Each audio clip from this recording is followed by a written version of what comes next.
Mary, your window light is so precious. It's incredible. Heavenly.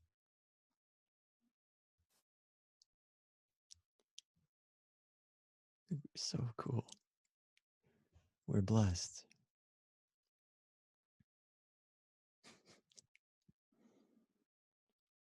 Welcome, welcome.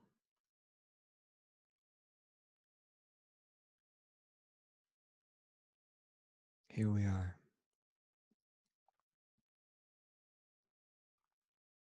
Here we are.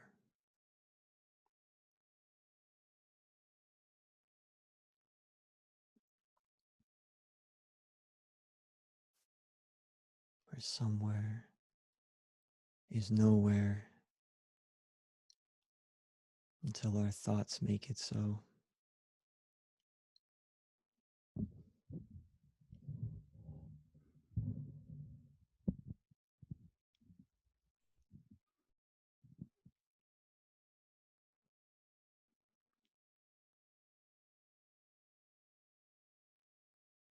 Thinking that we have to do something or nothing will happen.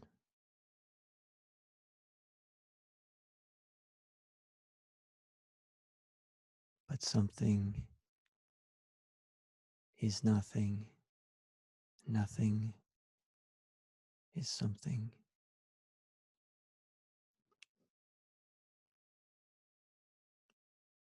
When words make it so.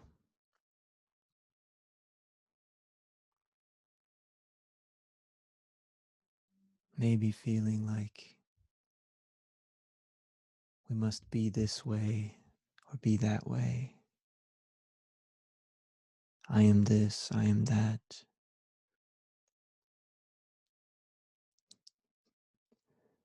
But some way is no way until stories make it so.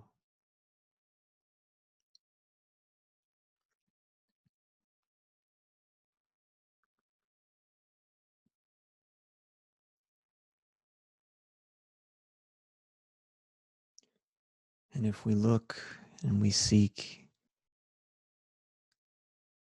we find no one until we create someone of ourselves. And we are neither and both.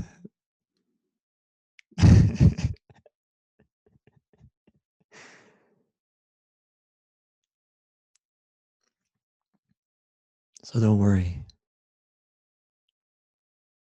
Nothing is anything until you make it so. That incredible beam of light across Mary's screen was painted by Mary just moments ago. Beautiful. Magnificent.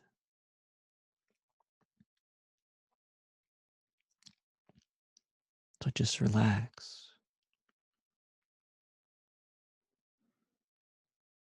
Nothing is anything. Don't worry. Just relax. Relax your toes.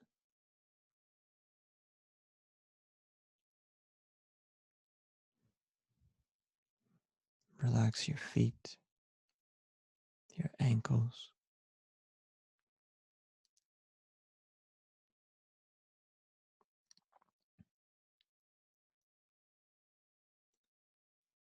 Relax your calves, your knees.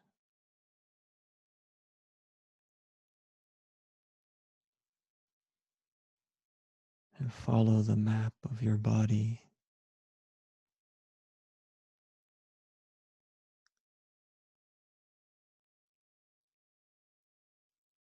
Relax your thighs,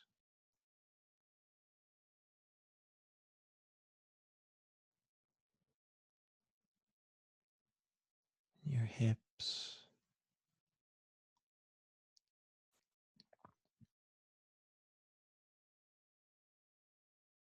groin,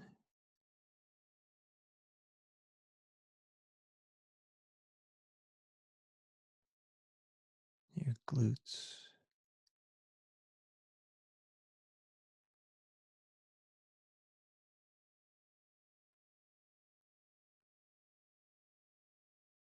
this is where we melt.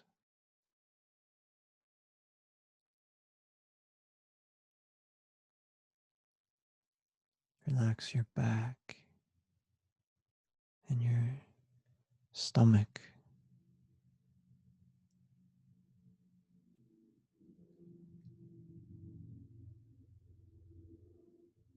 and your chest.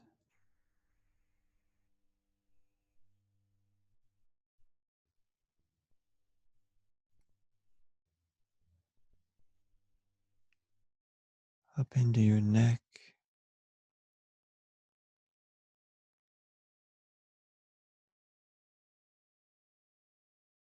let your face go limp, your jaw, your eyebrows, your cheeks.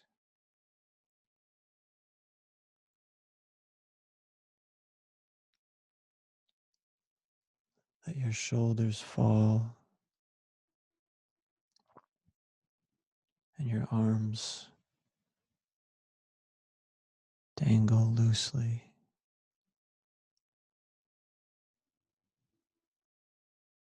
This is where we melt.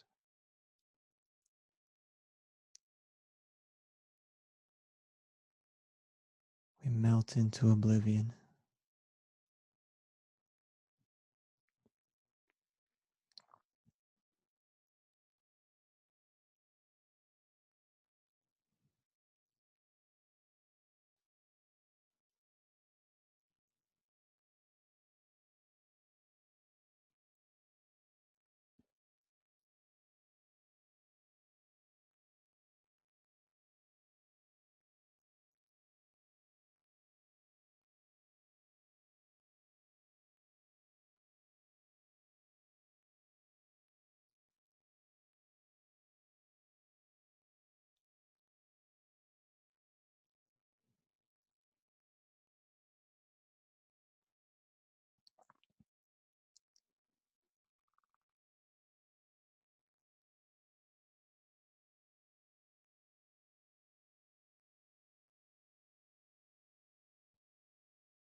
There are billions of stars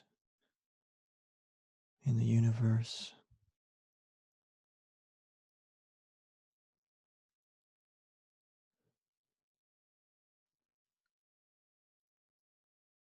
There are billions of people on our planet.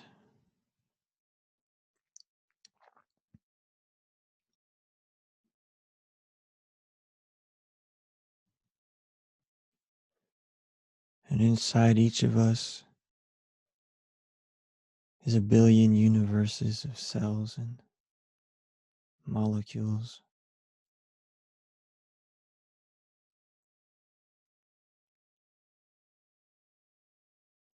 And the closer we look at anything that we find in this world,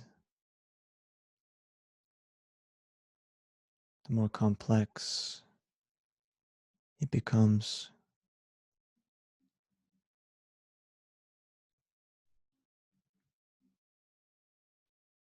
The more we realize we don't know anything about what we're looking at, what we're hearing and feeling.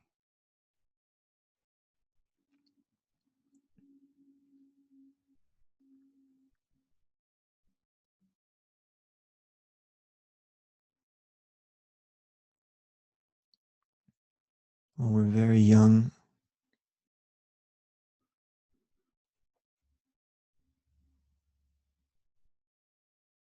we witness the incredible complexity of the world, and we're enamored by it. We're in awe of the beauty of everything. And for a while, we don't try to understand it at all. We're in love with it. We're in love with the light and the sound, the feeling of being alive.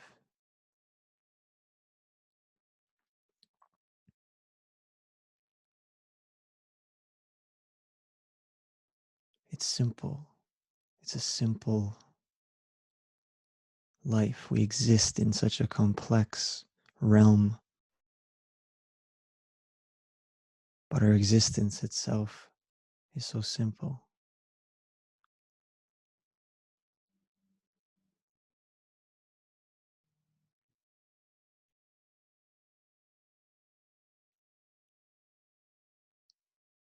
And then slowly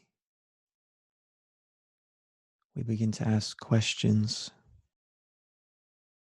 to understand better the world around us. And somewhere down the line, we get indoctrinated into thinking that the world around us is somehow solid and the things that we've been told about it are somehow true and that they explain something that's real to us.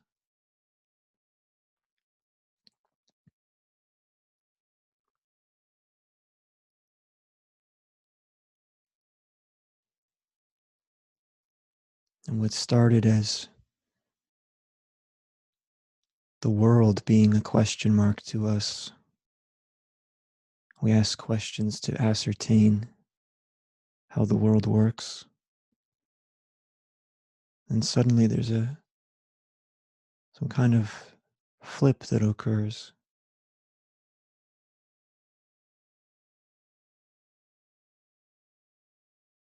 And the question mark is on us.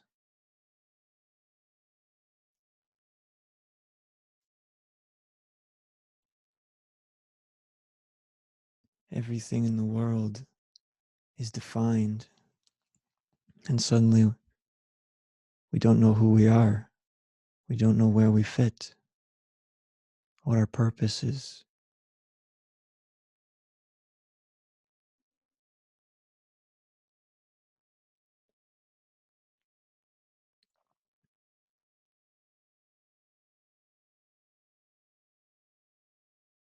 And some of us take up this journey to know ourselves.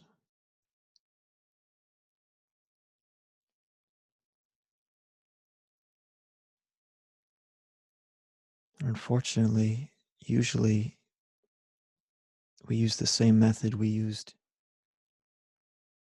to understand the world around us.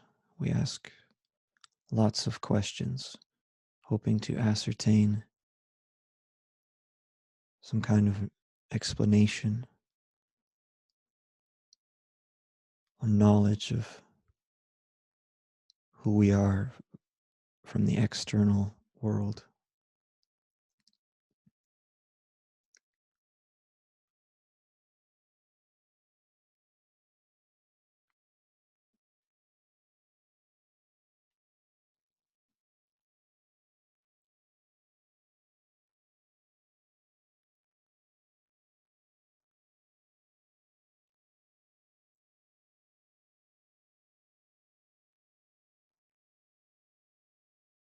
But questions are like statements,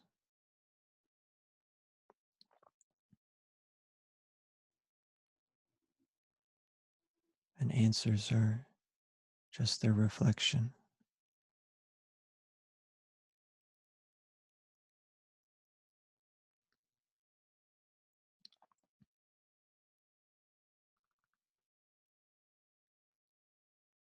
When we ask a question,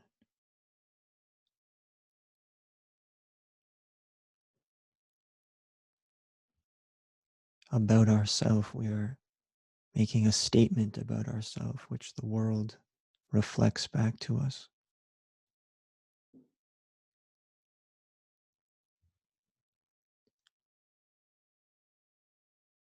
Am I not good enough?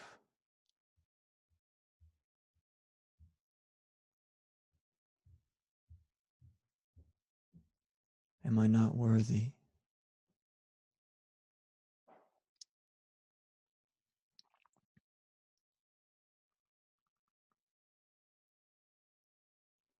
Have I not done enough to deserve happiness or love?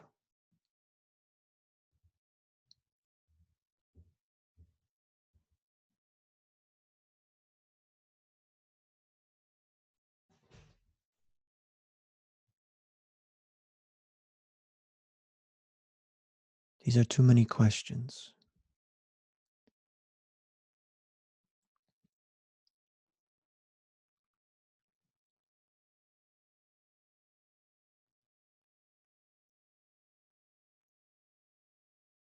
Too many questions.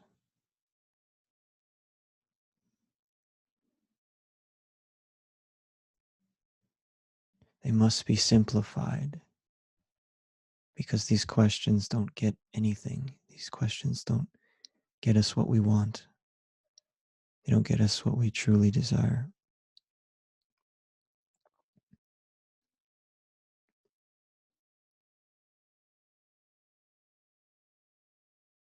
But what about a question like,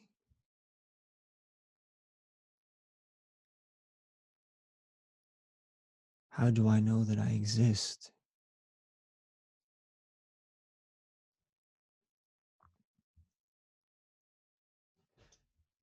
How do I know that I exist?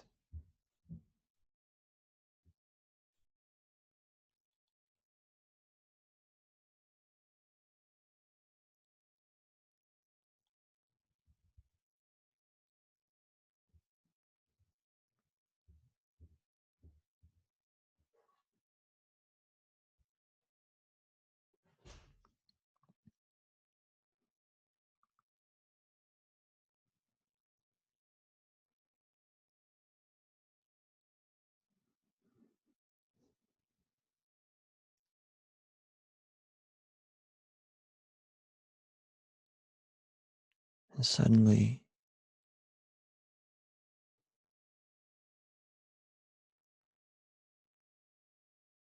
you don't listen for the answer, you feel for it.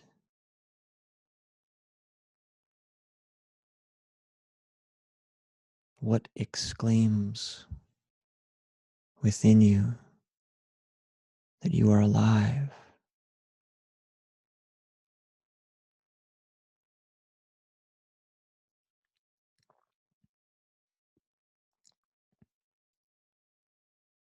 The answer doesn't come in words, doesn't come in intellectual knowledge.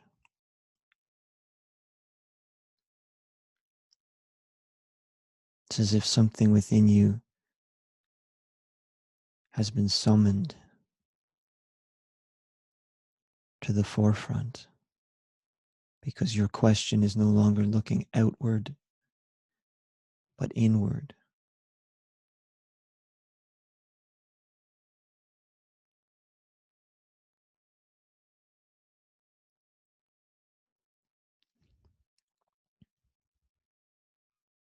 Some years ago,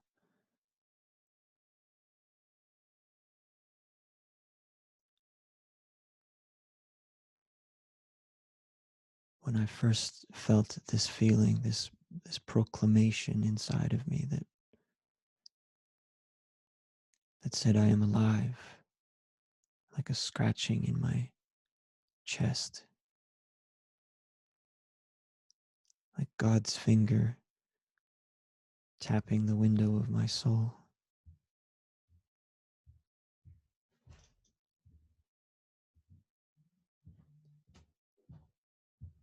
And I began to get very disinterested in the things that people were saying. Everything just seemed so trivial. And I questioned even that. Stay with this tapping in my chest, this this presence.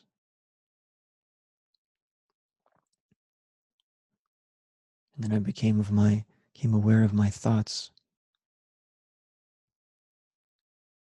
that also seemed trivial, useless things, hollow things, shallow things.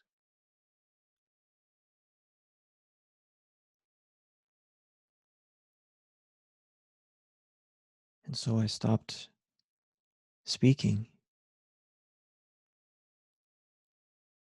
for about 3 months. I didn't say a word because for me there was nothing to be said. The truth was right there in my chest, and to say anything was to leave it.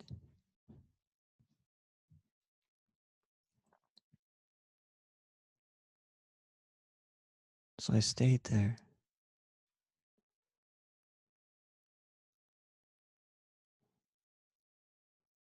And slowly,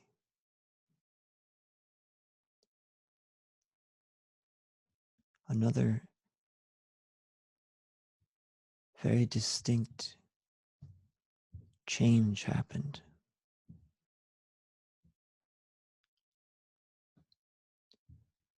Not in my behavior, but in the behavior of the world around me.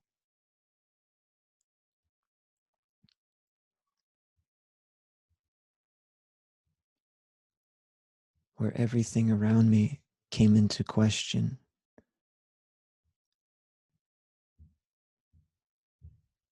And instead of the world having the answer to the question mark of who I am, the world was a question, and I was the answer.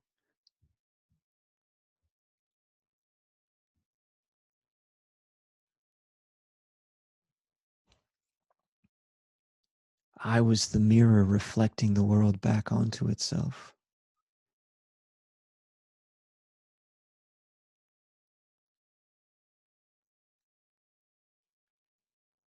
And the most magnificent thing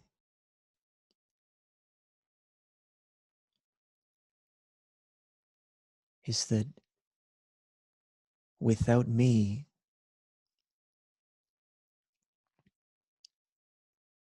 my world began to dissolve.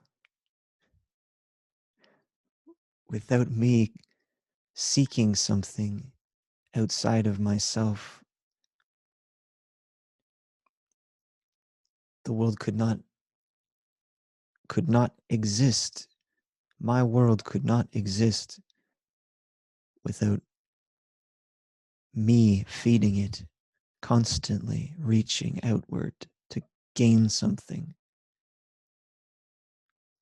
As soon as I became the answer, the world in question became useless to me.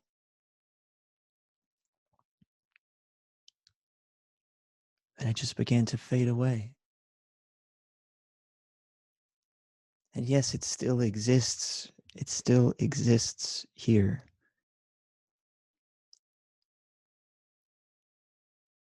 But there's nothing in it that completes me.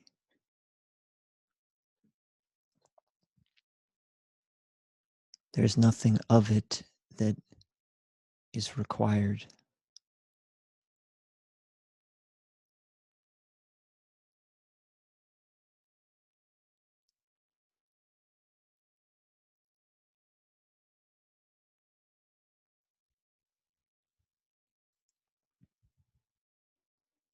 And then God's finger tapping on the window of my soul finally broke. It broke the window.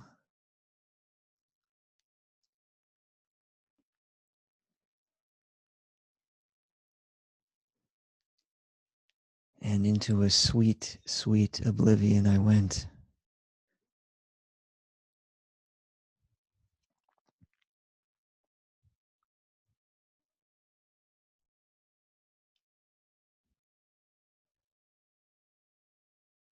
And nothing is as complex as it seems.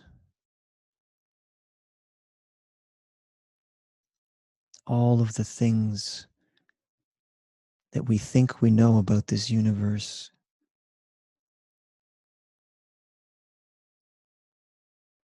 we're only measuring one little tiny speck of it. All of the form, all of the matter is what we measure.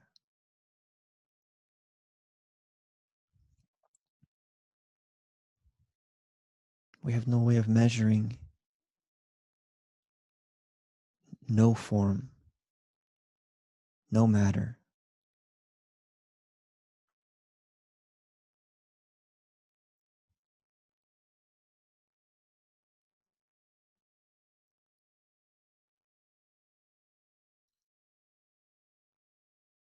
But we do have a way of being that. As much as we are form, we are non-form.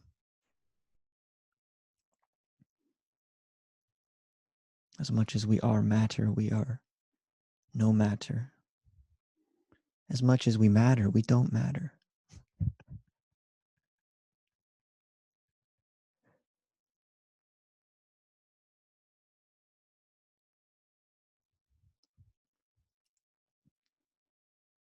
So all these complications we make for ourselves,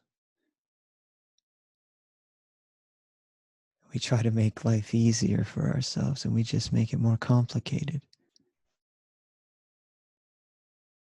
Every problem we try to solve creates 10 more problems. Somewhere in our history of our life, we went from enjoying the beauty of the world, the beautiful complexity here. Ah, so incredibly beautiful. And then one day we decided we have to fix it. We decided that we know better. We know how we could make it better. And we try to make it better and it makes 10 other things worse. We try to make those 10 things better and it makes 100 other things worse. We don't know anything.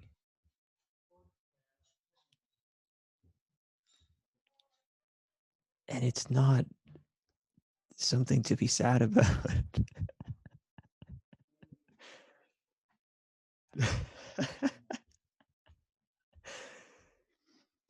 If we can find that wonder that we used to have, that acceptance that we don't know, just because we've been here for 40 years, 50 years, 60, 70, 100 years, we don't know. Doesn't mean we can't enjoy it. Do you have to know something to enjoy it? No. The craziest thing is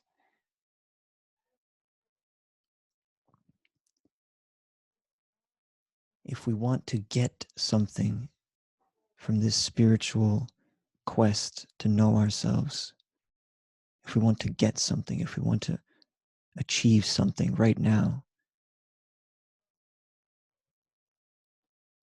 It could be 1,000 years and we'd never get it.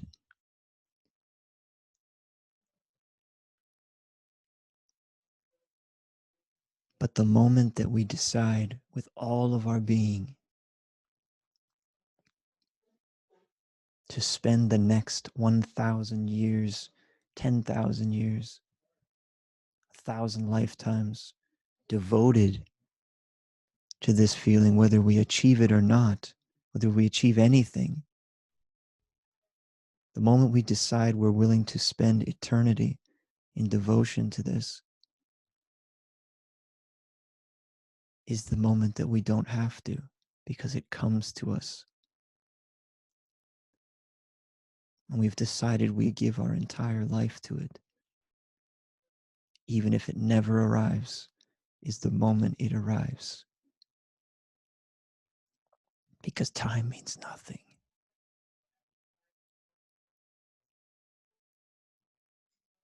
Time means nothing. Man-made measurement.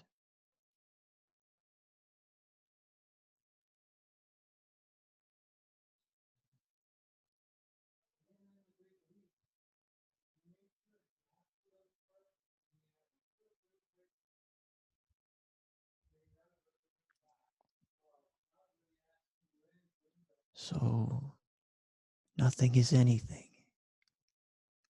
Don't worry.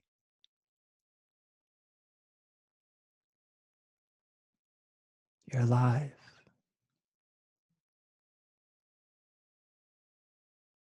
This is life we live. You don't need to know it. Love it.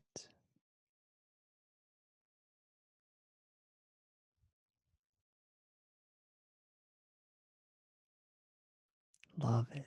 Love it. Love it.